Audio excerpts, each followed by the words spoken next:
managing bugs and all that disease on your greenery. Tanya Olsen joining us once again as we are here from Royal City Nursery. Good to see you. Good to see you too. It's beautiful out today. So nice. Lucky us that we're outside enjoying a little bit of that sunshine.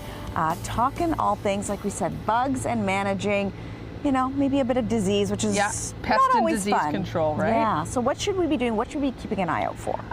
One of the things we got to remember is when it gets really hot, usually after it starts to cool down, we see quite literally an explosion of insects and an explosion of a few basic diseases on our plants.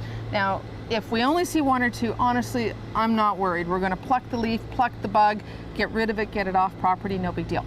If we've got a larger infestation, then it is something to worry about. But I thought we'd show a few examples of what to look for in the garden, because not everybody knows. No. So we're actually going to start with this little guy. And this one's interesting too, because this little bug here, very sneaky. I couldn't even spot it at first. Very sneaky, right? So when we look at the plant, we can tell that this plant has been a favorite buffet of somebody, right? There's quite a few leaves missing, and we'll get some close-ups going in later on. But there is a little itty green caterpillar-like thing right there. And the exact same color of the leaves too. And the little devil is a whole lot more flexible than you or I will ever be.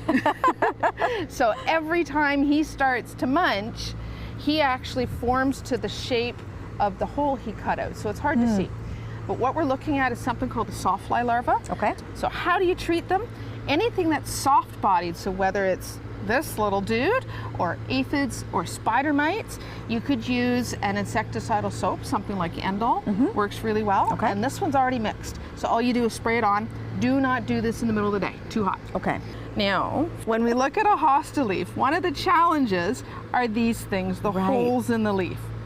A lot of times this is done at night, so we come out, we get customers saying, there's holes in the hostas, I have no idea what's going on. So we've got the slugs or the snails crawling up the plant, eating out a hole, and then disappearing for the day when it's nice and cool. Of course. So for that, we use a slug pellet.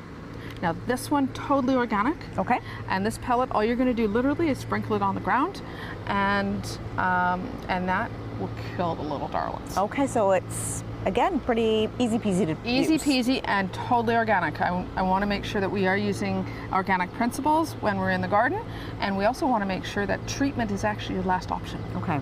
Right? So good fertilizing, good watering, good health, Right. and every once in a while we need a little help. Now, you had a good story about this thing. The timing is perfect. We're in the middle of July, and you knew what was in here. It is a Japanese beetle, and it's funny, like, oh, Bingo. Alex, you don't have a green thumb, how do you know? My dad actually has a small vineyard, if you will, a project in his backyard, and I spent about 3 hours recently helping him pick off each of these little guys while pruning in the back end. There's a lot of them this year. There is a lot of them. So for that, we should be using a trap. So that's what this is. There's a pheromone that goes in this little cage. Okay. So the pheromone is the girl beetle. Yep. And then all the boy beetles, like boy beetles do, get excited.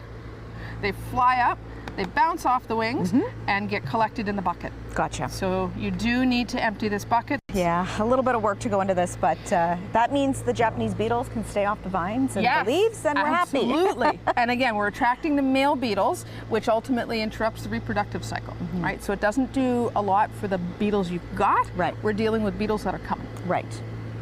Perfect. And our last little darlings, we've got some examples of fungal infections or disease. So there's 3 really common ones here. This one is rust, called rust because, well, it's rusty. Yep. Right? So it's easy to spot. This one's on a hydrangea. We've got some powdery mildew, and that's this grayish cast. Yeah, that's good to know, because that's something I've noticed out in the gardens That's too right, recently. that's right. And we see a lot of fungal infections usually when it's hot and humid, right? High heat, high humidity drives all of this stuff. And the other one we see really common, now this is a dogwood, so there's a black spot on here, right? But that could be on a rose or it could be on a magnolia.